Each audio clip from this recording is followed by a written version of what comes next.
Usa ka tingog, usa ka katawhan.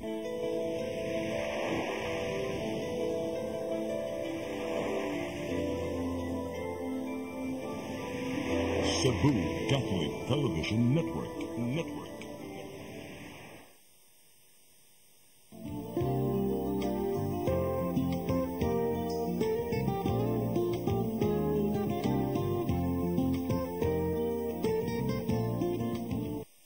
Maayong gabi kanatong tanan and welcome to our program Partners in Law. Kini kuyog gihapon nato ang Cebu Lady Lawyers Association and the Philippine Earth Justice Center. And for this episode, kami very happy nga magkuyog na punta for another hour nga maghisgot ta og nagkalain-laing issue sa kinaiyahan, no? And we'll talk about the laws, unsay mga policies nato and regulations, because sa ato pang ginasulti diri ang kanang mga polisiya nato katong mga balaod mo-affect gyud nato, no, sa ato ang pag-enjoy sa ato ang mga katungod og pag the way we live every day. So mo na atong hisgutan for this episode of Partners in Law.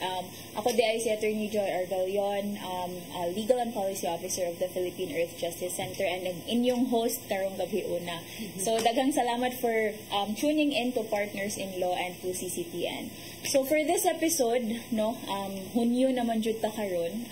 Doon natin gitawag nga no sa in the environment sphere or sector. Gitawag nato ang gikoy nato ang term na plastic free month, no, ang month of July, because daghang mga wins regarding campaigns and advocacy regarding the call to reduce or even ban the use of single-use plastics. Kay nakita gyud nato labi na karon very recently nga ting-ulan na pod, magbaha, so unsay mabilin makita nato sa daan is mga plastics gyud, no, and kasagaran gyud ana single-use plastics.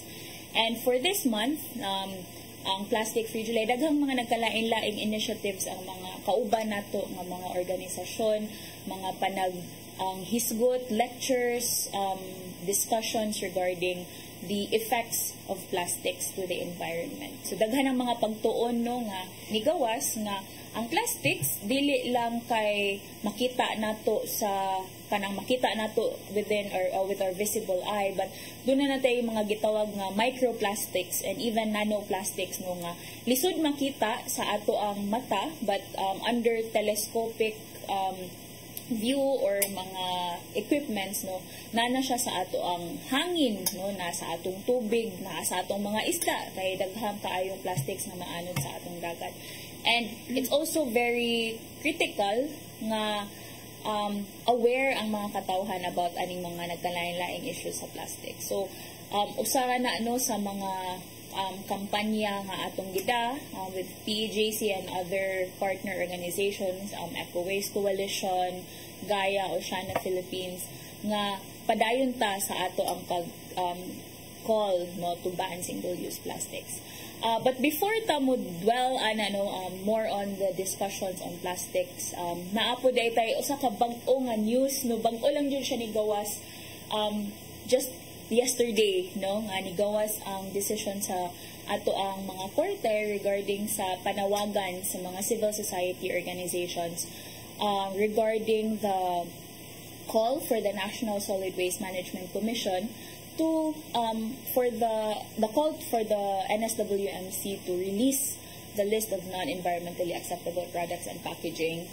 This is a case that together with Oceana Philippines, gi-file nato, no, sa atong Supreme Court.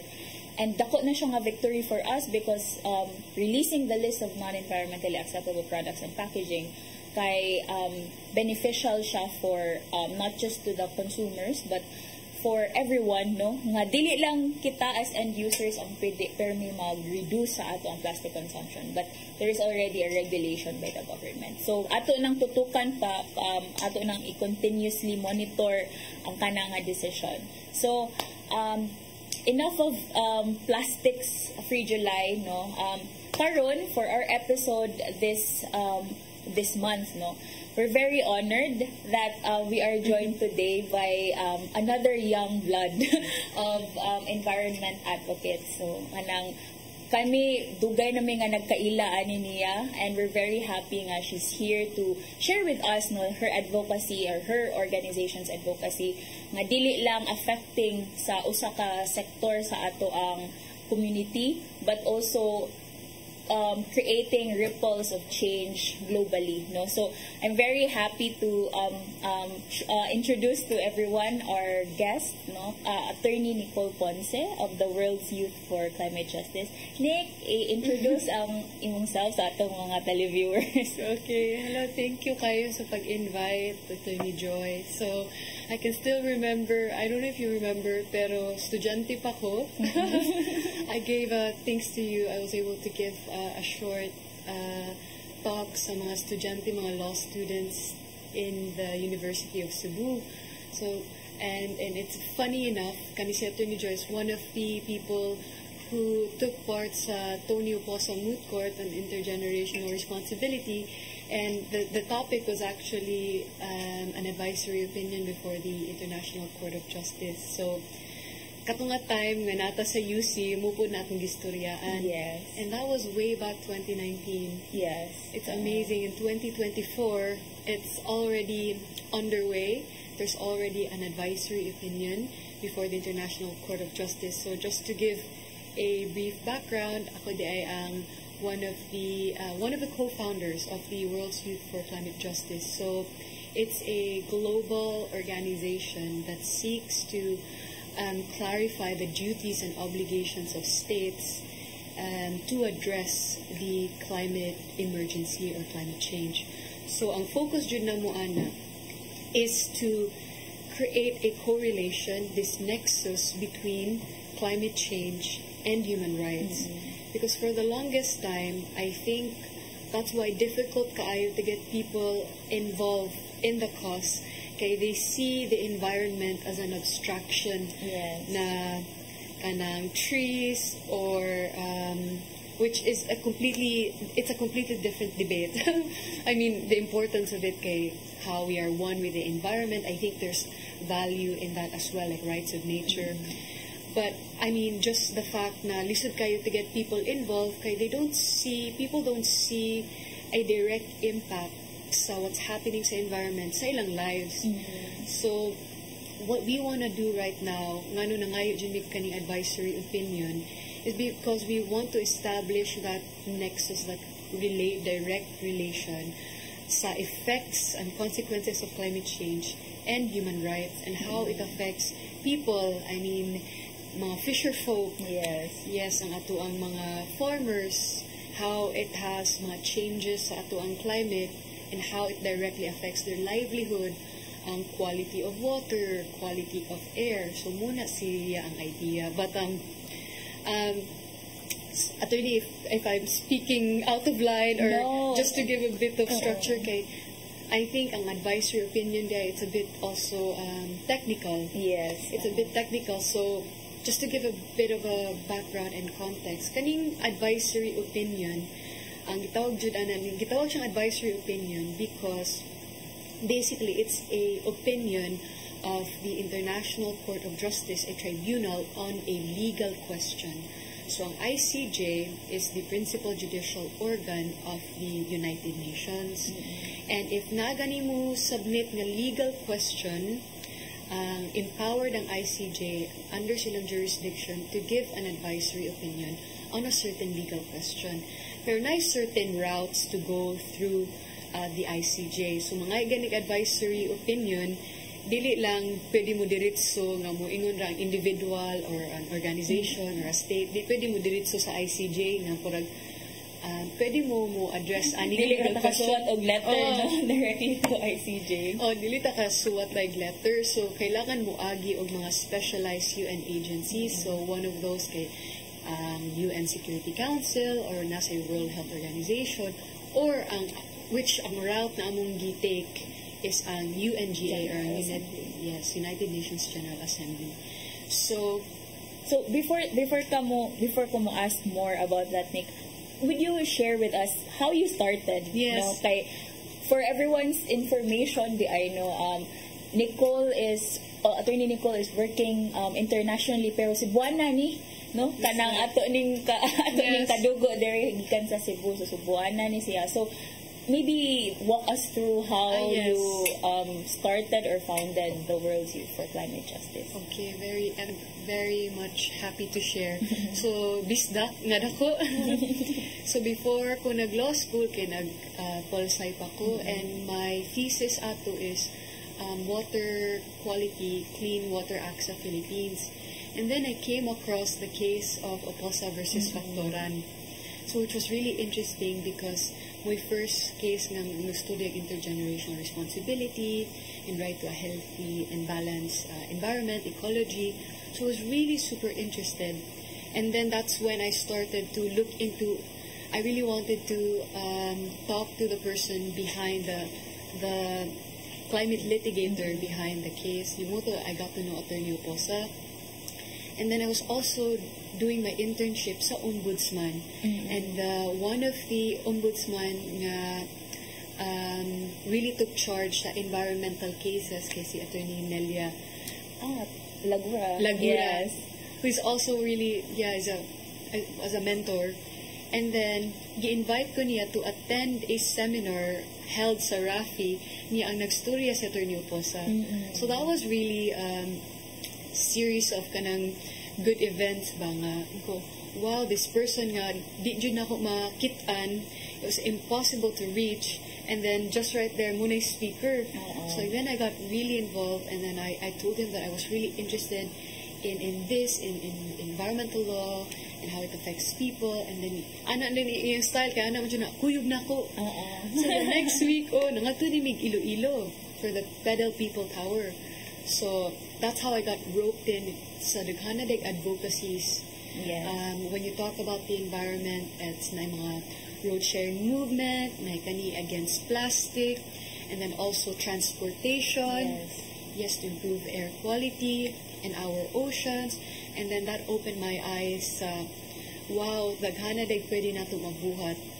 And then I went to law school, and that's when I started volunteering for Attorney Oposa sa Bantayan, sa C-Camp. So every summer in law school, I spent sa Bantayan, sa gitawag niya nga C-Camp, which is an Sea and Earth Advocates, more experiential learning camp. Yes. So all summers, and that's how I got involved sa education, raising awareness, and we would do projects there. Katong nag-deploy me together with Ombudsman, nag-deploy me katong mga fish condos to para ma-rehabilitate ang katong mga corals nato sa Bantayan nga na-affected during Yolanda, nga na-wipe out June. So that's how I got into it. And then when I in third year law school, and si Attorney Oposa is really a creative litigator, and then visionary judge siya, and then he told me, Nicole, do you want to join me? Let's sue the world. At that point, na siguro nung murag, Exactly. It always starts with a very wild vision, but Wild look at us vision. now. But yes, continue, Nicole. Yes, ambitious kayo. And then, sue the world. How is that even possible? So, pag-sue sa world na wala may Supreme Court of the in the international or sa Philippines pa. Na yung mga international tribunals, pero wala one principal governing judicial body. So I was really interested, and that piqued my interest. And then I said, kay pareha sa ko ni attorney, basta murag legal mischief, kiat gani, murag I'm in. I really want to do that. Interested kay ko. And then he explained to me, ito na kung nag-explainan nga there's a concept of an advisory opinion. Or just to give a bit background, ang kaning advisory opinion is what you call a non-contentious case. So, na non-contentious case, nasa contentious case. By non-contentious case, it means that dili siya state A or country A versus country B. Yes. Kaya usually, moadto kag mga international tribunal, mga, for example, International Tribunal for the Law of the Sea, it's Philippines against a certain country. So, muna usually ang mga case makita nato. But ang advisory opinion, what's nice about this is that non-contentious case siya. So, dili ka, if state ka, dili ka ma-defensive, kay dili man ka directed nimo nga kanang, okay for kung ano siya ang consequences or na obligation si, for example, Philippines nga mabuhat ani dili man siya against one specific country, pero once mo give og advisory opinion ang International Court of Justice is that before among tawag moral authority lang, but there are legal experts who would go so far as to say nga na ay legal obligation ang states to implement and The advisory opinion. yes, by the advisory opinion. So strong siya og when you think about it, kanang nasa moral and legal authority because one principal judicial organ sa UN, and also because we went through the UNGA route, niya ang member states sa UNGA kay mga states voted yes, adopted by consensus. So you already have majority of the states of the world saying yes, climate change is real, Yes. and we want to do something about it. So I think kana pa lang is significant, and then muna the ICJ dayon. So we're really hoping that the decision sa ICJ is progressive enough na kung siya, it will be helpful for states na kay mo na man jud ko nga wala jud teeth or tooth ba na ang tawag ang decision sa ICJ or sa international tribunals if dili siya ma-implement domestically. Yeah. But we're also seeing a trend with the UNGA resolutions. Like Yes. I think after, or was it after or before the UNGA resolution for the advisory opinion, that it also released the right to a healthy, sustainable, and clean and health environment by the That's UNGA so true. resolution, UNGA General Assembly. So, murag we're seeing na we're slowly getting into that conversation and getting more states involved in the discussion bitaw. And I think just very recently also, in relation to issues on plastics, I think the Human Rights Council also released, urging, Yes. I think it was urging ICJ, I guess, or an international body to investigate the impacts of plastic pollution and the enjoyment of human rights. Yes. So, katong na-mention ni Attorney Nicole ganina nga, human rights is really linked with our environmental rights. I think Yes. that's also something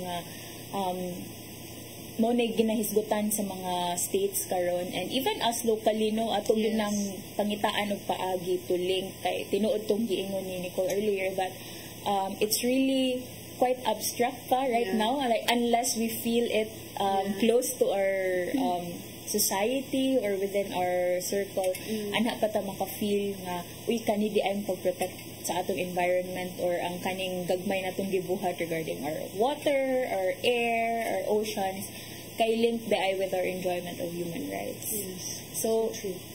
and what Nicole mentioned earlier about the OPOSA doctrine was very, very important. And I always tell this to our students, no, that kanang OPOSA, the intergenerational responsibility nga principle nga atong gina-adapt karon nga dili lang ta maghunahuna sa present generations but also the future generations is also just simple as our right to self-preservation. No? Di ta ganahan nga mamatay or mo-end ang humankind because of dirty water or dirty air, and that's something nakuha jud nato or na explain or na understand jud nato better, especially with like what happened with COVID, no, na important yun ang health sa environment vis-a-vis our also right to health sa mga tao.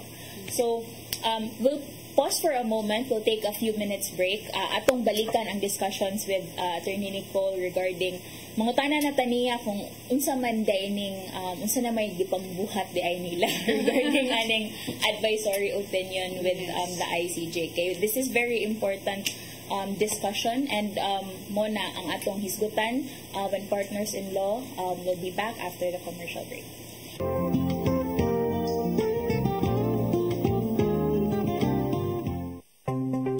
Discover the beauty of the Philippines.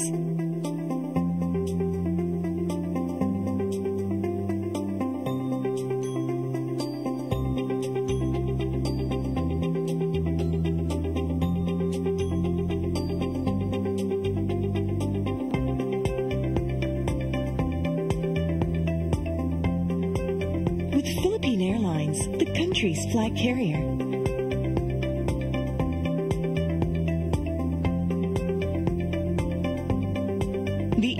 that lets you feel the warmth of the nation.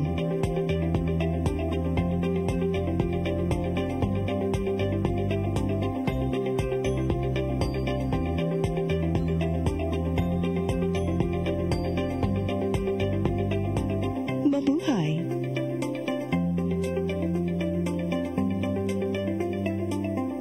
Be equipped, be empowered, and be informed. CARIS Philippines. 2 national events will be held in Cebu City this year. First is the CARIS National Leaders Conference, a gathering of spiritual directors, diocesan coordinators, and all leaders of charismatic communities on July 27 and 28, 2024 at the IEC Convention Center. For this first ever gathering of CARIS Philippines leaders, Moses Catan and June Cruz will be joined by renowned CARIS international speakers Shane Bennett and Cyril John. The event will be hosted by Couples for Christ in Cebu with the theme, You Will Be My Witnesses, Acts chapter 1, verse 8. Registration is now open for the July 27 and 28 Leaders Conference.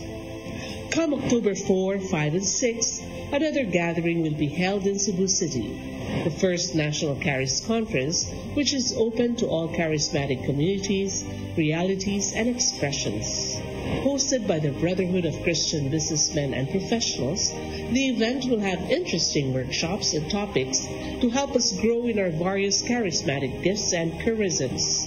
Watch out for more details about this event from our host BCBP in the coming days. Meantime, let's be ready to join these gatherings and pray for the outpouring of the current of grace in the Philippines.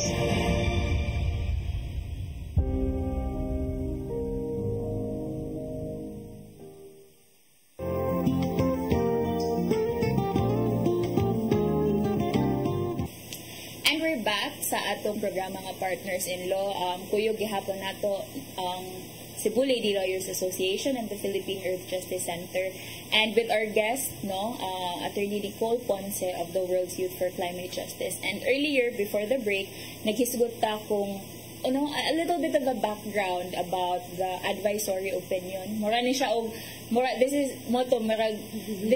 trying to simplify quite technical discussion. So dako kay ni siya nga event that's happening globally, and at the heart of this historical decision is the youth, and also we're very proud nga naay Cebuana at the heart of that call for advisory opinion. So kita sa Philippines, we're very vulnerable to different impacts of climate change, and we've seen it in the past years, kung unsa ang impact sa climate change nato. And right now, dako ang pagduso nato to strengthen our policies regarding climate change, and also on a localized version or sa atong local implementation, pangusgan gihapon nato ang preparedness and unsaon pagpangandam sa mga tao sa impacts of climate change in a way that it will not hamper or it will not hinder our enjoyment of human rights. Because of climate change, very recently diri sa Pilipinas, nakaagi magita sa first half sa 2024, init kaayo, to a point that nag-suspend og mga classes. We went back online, after nahuman na ang pandemic, nibalik tag online classes or modular classes kay init kaayo, lisod or dangerous heat levels na ta for students to go to school. So it affected their right to go to school.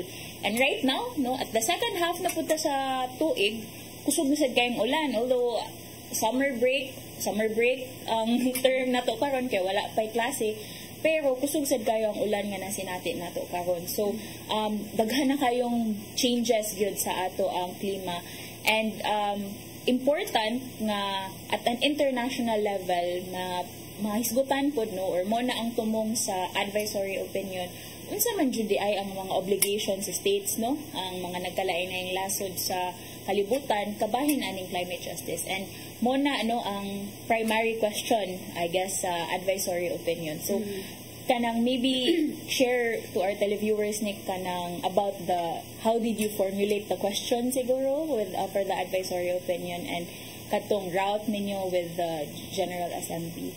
Sige. I'll try nga. Kay bisag ako, I'm still learning. Kay I had to learn as I went kay kanang daghan kayo mga technical terms nga and legal terms. I mean that you can only learn kay sa tuang good wala kay tay public international law sa tuang mga law schools. Pero I think equip ra man gihapon ta atong training sa Philippines and atong law schools kay makaingon jud ko nga we are prepared for the world. Yes. But, so ang legal question was formulated with the help of core group countries Tunisia. So we are very fortunate to have kind of Pacific leadership.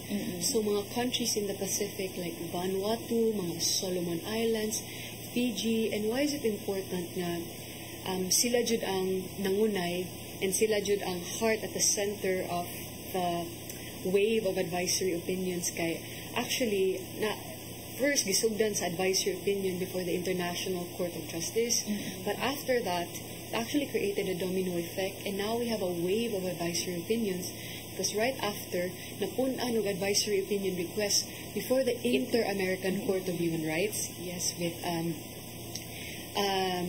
Chile o Colombia, and then napun-an pa jud sa ITLOS, the International Tribunal for the Law of the Sea.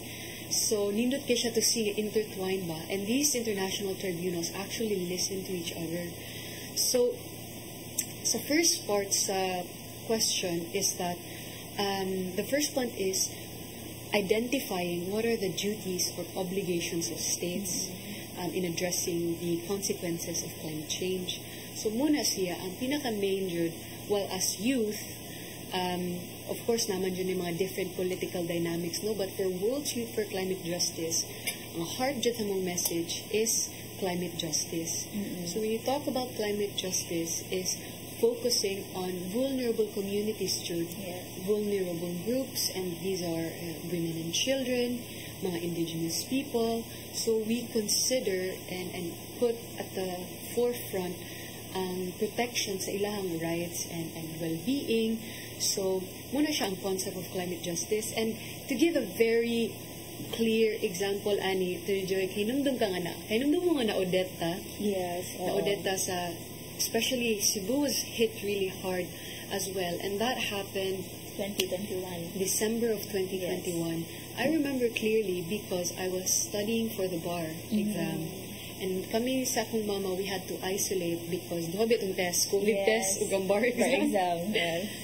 So what happened was when Odette hit, walay internet, walay drinking water, walay utility water, walay signal.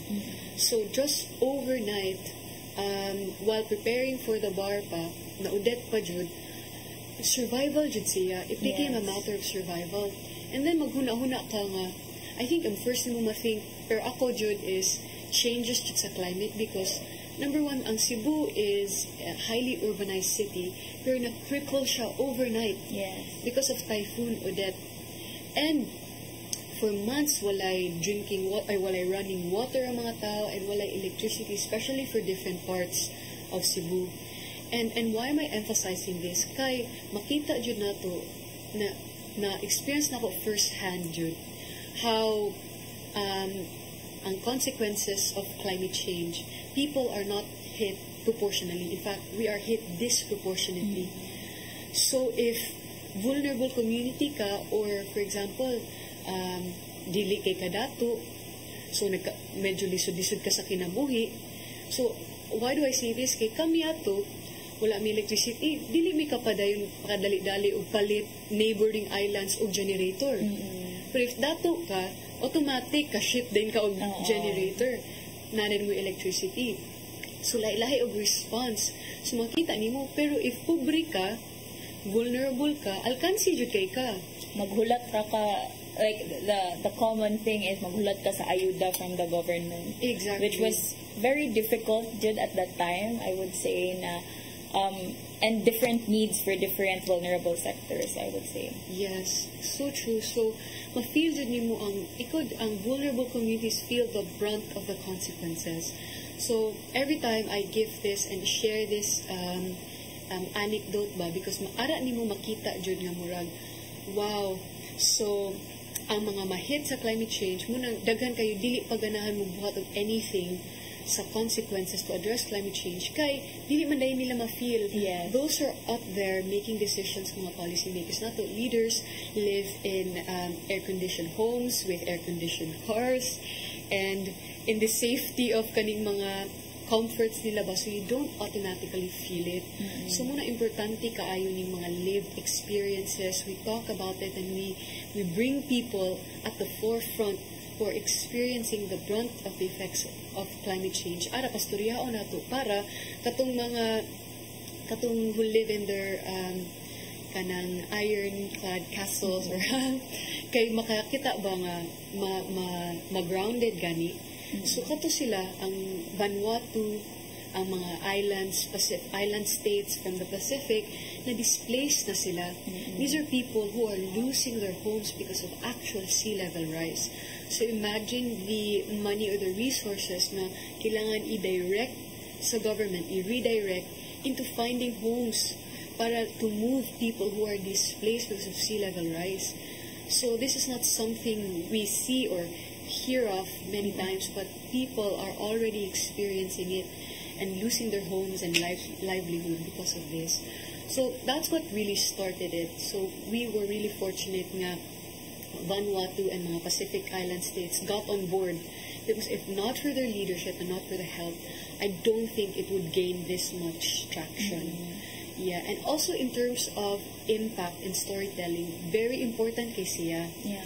Very powerful kay siya nga those who are vulnerable are really at the heart and the center of this campaign and movement. So that's how it started. And then we had other mga core group of countries who built the ICJO, ang tawag ICJAO Alliance. So, and then drafted the legal question, because the legal question is also very tricky, because if dili gani kaayo, you can't have a legal question nga mabasa sa mga states makulbaan nga murag di mi ana dinadayon sila support, yes, yung support ana, but also you can't have a legal question nga again wala lagi sa di sa pwedeng walay teeth may dili ambitious enough, because kung sa may gamit ana that it's just in theory. So it was this careful balance, but in the end I think we had a very effective na way na pag-draft, because at first ang question divided na siya to, ang first half is on the consequences, obligations and duties of states, and then the second one is on the legal consequences, which is also really important. And hopefully muna nga mo ang campaign, we are really encouraging states, different states, especially sa kanang mga global south, global south countries, to forward progressive arguments, especially on the legal consequences side. Like, what do we want? Reparation ba? Ang talk na ka o mga loss and damage. So, ara na siya sa legal consequences part.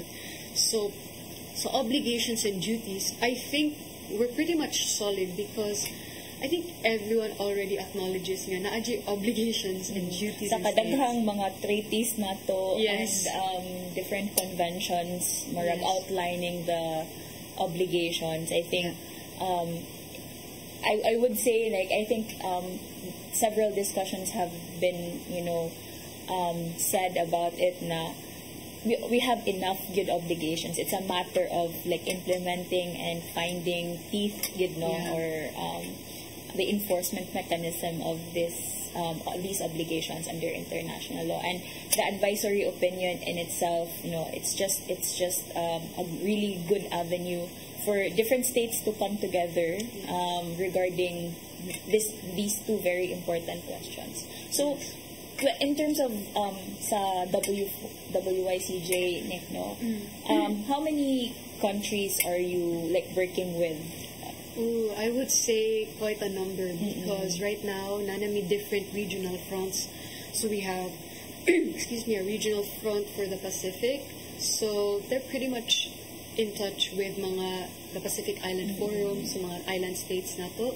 So that, and then we also have the Latin America. So we have Mexico, Chile, Costa Rica. So those countries, and then we have the Caribbean. Yeah. So really important as well. And then we have Barbados, Bermuda. I think maglisod ko og recall, but we have these countries on board, and also we have Africa. So we have a regional fund for Africa, and then of course there's Europe and there's Asia. So we have quite a number of states that we are actually. I'm not sure if I'm at the liberty to say which state kasi nila ganahan kasi hindi nila ganahan i-public, but yeah, we are working closely with states because ang among magong goal is to connect or create this link between youth nato, global youth, and their leaders. Because through YCJ we have the resources of the mga legal reports, ang mga academic reports, ang among mga resources, and also we try to build capacity sa among youth so that when they speak to their leaders and their policymakers, they're already equipped and they have the knowledge, the know-how. Okay, what do we actually want? What do we want you to do? So we muto ang katong mga arguments that we want states to include in their submission before the ICJ. Ipaagi naman silang youth. So mga namin silang youth, for example, Sri Lanka. So for example, Sri Lanka is a really good example how involved the youth was. Yes. Because we did one of our capacity buildings in Colombo, and we had the opportunity to be invited sa Ministry of Environment nila, was also passed the first draft sa submission sa Sri Lanka before the ICJ. So we were able to be engaged, fully engaged sa process, and unsang nga mga arguments that we want involved. So climate justice, intergenerational responsibility. Okay, for now wala pa may case really that gives standing or solidifies kind of intergenerational responsibility. And this came up a few times. Ang exception na jud is ang ato ang very own case of Oposo versus Bacoran. Yes, that gives standing to children and mga future generations. Yes. So kanang very interesting development gid si especially that you mentioned na you're working with youth and giving them like the opportunity, like this platform to really engage with their policymakers, their leaders, especially since we're talking about mga state submissions, the position of states regarding this question, and the youth at the heart of that kanang discussion. So very interesting kanang ako mismo, I've heard this a lot of times, but I'm also learning a lot while listening to Attorney Nicole. But we'll take a few minutes break. Balikan jud na nato na nga mga questions, no, and we'll learn more about how we can engage, no, how we could broaden the network of people campaigning for climate justice. Partners in Law will be right back after the commercial break.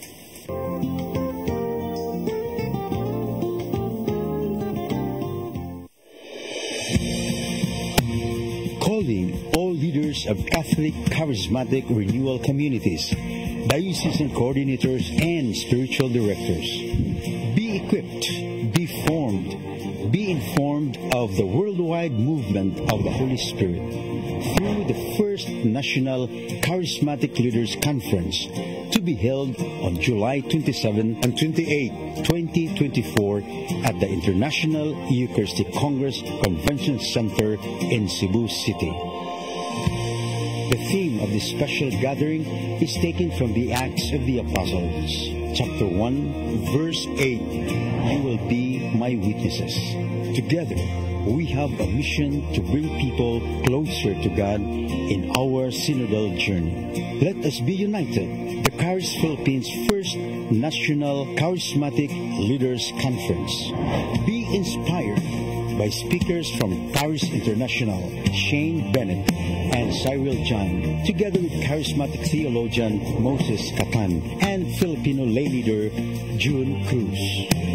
Grow in faith, fellowship, and leadership, and be part of something extraordinary.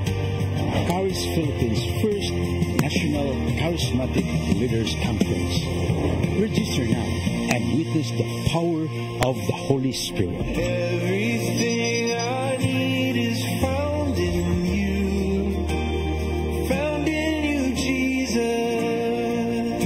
Deadline for registration is June 30, 2024.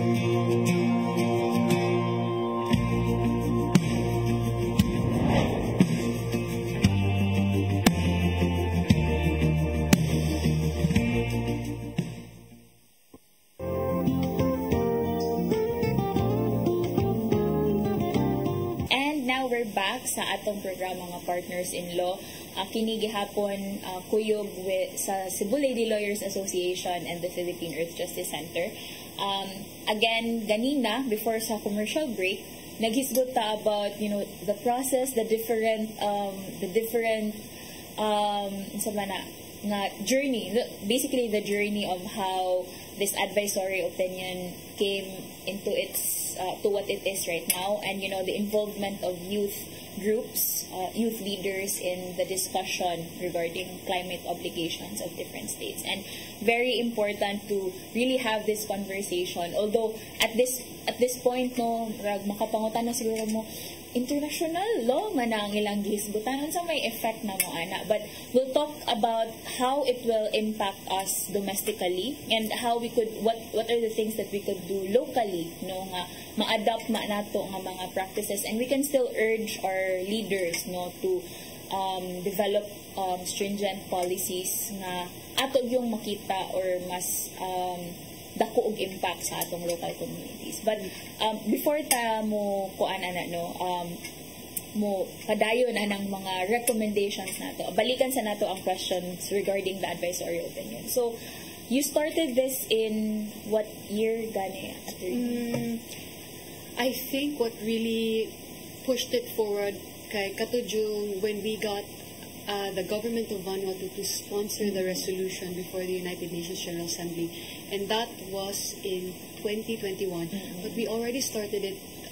We started the concept katong 2019, and then we started creating this umbrella organization of youth muna to 2020 at the height of the pandemic. Yes. And now in 2024, where are we with that? I would say kanang taas-taas pa dyan siya na process. Yes. But we're gaining traction, we're seeing progress among different states, and with the response of ICJ sa call for advisory opinions, asa naman tanga stage karon, attorney? Yes, so that's a very good question. Kay right now, before kay dili magtuo nga maabot at this point, because everybody said nga it's so ambitious, like what you're trying to do. Always, I don't know how many times nga giingnan mi nga ambitious sa kanyang gibuhat, going through UNGA, going through states, and then the ICJ, kay daghan lagi kay mga obstacles, because this has been done before. I mean, countries have tried, like Micronesia, they've tried this before, but it wasn't successful. So muna, why now, and why do you think you could pull it off? So it's really nice to see how things are unfolding. So the first was really to get a country, which is Vanuatu, to sponsor the resolution before the UNGA.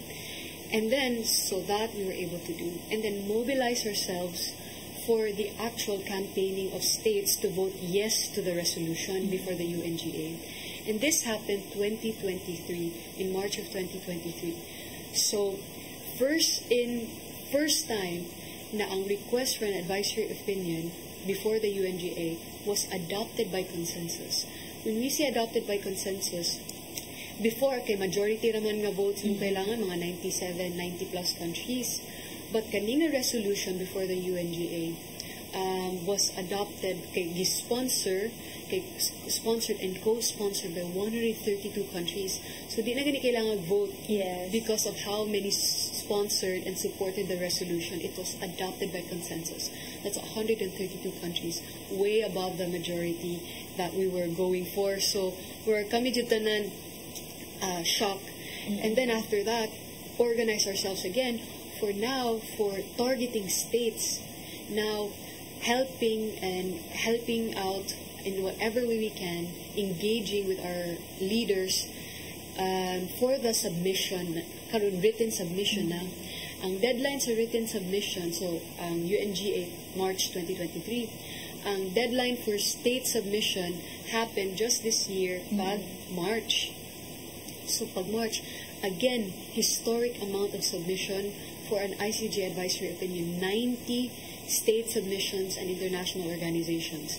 So for the longest time, Cesar ingon, very ambitious, but time and time again, always nga mo exceed siya sa among expectations. So I spoke to a conference we had sa Amsterdam Law School. And then, anak ko ba na, wow, so maybe right now, sa kadaghang times, nag-iingnan mi ambitious na, ingon ko, so, ambitious must be the way to go. Because, must be the standard. Muna na mong standard because for the, it must be the way to go because, all throughout the journey, because mo strive man jud ta for, well, na may mga compromises, no? But when we strive for what we think is what we should go for and what should be the standard, I think it also encourages people to perform and live up to that. So, muna karon if I'm too ambitious, okay, murag, that's the way to go.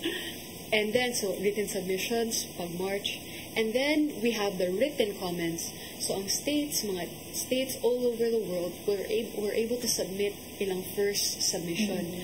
But napay second process, ana, wherein states could either rebut and respond to other states ilang arguments, or they don't also have to rebut or respond to other state submissions. They can improve and add to their initial submissions.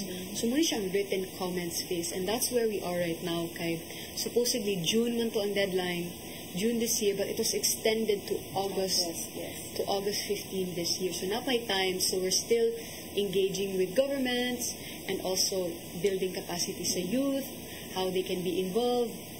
So in your when you said, I would understand, you mentioned compromises, engaging with governments, engaging with different sectors. What were the major challenges that you could say? Kaya, I mean, every journey has its own challenge, and you wouldn't be here if not for, overcoming different adversities along the way. So, maybe on top of your head, so may mga pinaka-challenging points yun on the journey of WCJ? So, I think ang pinaka-challenging, Jude, is to get, if bata man good ka, if you're young, well, I'm 30 now, but when we started, hindi na kayo super young, hindi na kayo youth, but when we started the campaign, I was only 24. So it's been a long time. And one major challenge, ato niya akong permi ingon, is to get to the big table where decisions are made. So, but in a way that youth are not tokenized. So, importante kay na siya mo ang we focus on meaningful participation. Una, we focus on building capacity sa youth, Jud, so that when they meet with their leaders, kabaw sila ang silang istoryaan. They know what they're striving for, and they know, they come prepared. So, what are the reports that are existing, and how they can contribute. So, these are youth who are leaders in their own countries, who are actively engaged with different civil society and mga on-the-ground Jud ba grassroots community leaders. So these are the kind of members that we attract. So the challenge is really to get them to be acknowledged by their leaders, by states, by countries, which is not an easy feat. So I think that's one of the major challenges. But as what I always say, I know we don't have a lot of time. Kay mo ana jud ko how we went about it is that we were very fortunate to have leaders. Kay mo ana jud ko nga, we stand on the brave shoulders that came before us. Na this was only possible. We were only able to do this because of the intergenerational effort, Jutsia. Yes. So very much lucky to have mentors and advisors who opened doors for us, Jude, and vouch for us and said, these people, these young people know what they're doing. They understood what they're doing. So we get invited, and then after we get invited, so when you get the opportunity and chance, dapat, bisa ni mo i-waste. So you come prepared, Jude, always, and focus on focus on meaningful participation. That's very inspiring to hear, you know. And I think I saw this somewhere, or there's an organization that would always say, like, you know, the youth is never too young to lead, you know. There's always like this opportunity, the good opportunity to hear from the experiences of youth. Kay, although right now there seems to be like a generation gap, no, lahi na ang generations that, you know, before us and the younger generations, but it's really good to hear their voices and their stories. And this opportunity with WYCJ has really, you know, opened different doors of different youths all over the globe, no, and especially in this advisory opinion. So very, very interesting, and we're hoping for, you know, positive results good regarding this advisory opinion. Kay kani, this is a very historic thing, you know, that would happen in terms of international law nga mga policies nato. And sige, I know we don't have much time, pwede pa gyud ta magchika pa dayon ang storya ani, but final message siguro, Nicole, to our televiewers, especially at the youth, no? Youth pa ba? Youth pa pa. So the youth, unsa may imuhang message to them, or maybe like invitation on how they could participate in your activities? I know na we live in a global world, pwede na mag-coordinate online, so maybe there are youth groups out there that are interested to reach out to WYCJ. Okay. And you know, I mean, I always say this because we didn't, when we envisioned WYCJ, we didn't want it to be another youth group. And the idea was really to tap into mga existing groups already. We're already doing so much work on the ground. So even if, for example, I mean, we would very much love for everyone to be involved in the work that we do, but also there's so many groups on the ground in your own community that you can touch and tap into. So even that, and when you talk about, again, environment, I think mula dyan niya akong call to action to youth. When you talk about the environment, really think of people. So go out in your community and see how air pollution has affected the quality of life of people. Daghan na kayo og kanang nagdevelop kung asthma or ubo, even though they weren't born with one. Or quality of life. We talk about environment, think about quality of life of people. So what we do is kind of international, global, kunuhay, but ang amo yung focus, ang mo yung emphasis is really to build capacities on a domestic level. So munang focus na mo sa regional. So if you wanna get involved or you're interested in what we're doing, so you can just look us up sa wy4cj.org, and you could know more about our group and our different fronts. But if not that, like, visit mo in your own community. I'm pretty sure daghan na kayo og groups who are doing already amazing, commendable work sa community ba. And yeah, just tap into that. Yes, thank you so much. And of course, I would like to take this opportunity to commend you also. I know I've seen Nicole since she was still a student, no, and when the whole idea of legal mischief started in way back 2016, 2019, different groups of people, young people like us have been involved, and seeing Nicole as, you know, taking the lead and taking this whole battle of legal mischief right as what it is right now.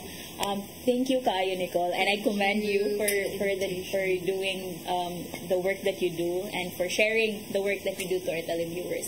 And of course, dili na to kalimtan, no, the Partners-in-Law. So kaning episode is just one of the many episodes of Partners-in-Law, and you could look up Partners-in-Law Celia on YouTube for different episodes, no, nagkalain-lain issues on labor, on women's rights, and other latest news on updates in jurisprudence sa atong malaod.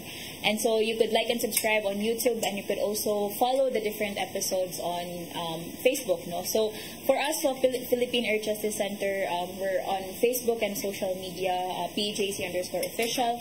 So if you have concerns or questions, you could reach out to us. And again, a message to everyone, no, this month is not just plastic free month, no. Every day we have to strive to do something good and to make our environment, our country better, no? So atong hinaot nga big or small, whatever responsibility, whatever it is that you're doing, do it with passion and do it with love for the environment and for the, for the earth, no? And hopefully we see more people on the ground doing the work for the protection of the environment. So, daghan kaayong salamat, Attorney Nicole, for joining us again, and also to our televiewers for joining us sa ato ang episode karong gabi una. Daghang salamat ug maayong gabi.